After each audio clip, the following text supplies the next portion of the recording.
In the second step now, the way I do this, I've got my primers in a primer flip tray, and I'll drop a primer on the floor.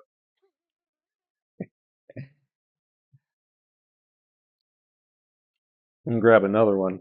But I always keep a deburring tool, and I like to put a little chamfer on the inside of that pocket, so when I go to seat the primer, it'll slide in much easier. So I push forward, and I can feel it going. And again, a lot of reloading is done by feel, because you can't see what's taking place under there, so it is by feel. And then I run it up, and I'm going to flare the mouth. So I'm killing two birds with one stone. But if for some reason I neglected to put a chamfer on the primer pocket, and it feels like it's going in kind of hard, it got started, and then I look at it, and it's sitting kind of flush, but not really below flush.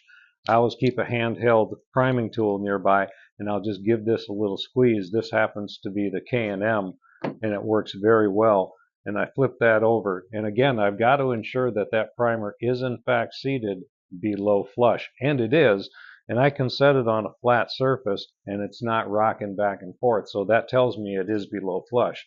And then again, I'm going to flip it over, move it from this tray to that tray, and I'm staring at the primer so that I know that this thing is in fact primed. If I put them primer down and I miss one and I don't catch it till the end, well, there's a hole there.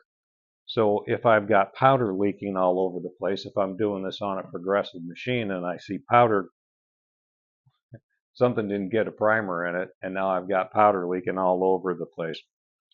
So I'm going to finish up priming these.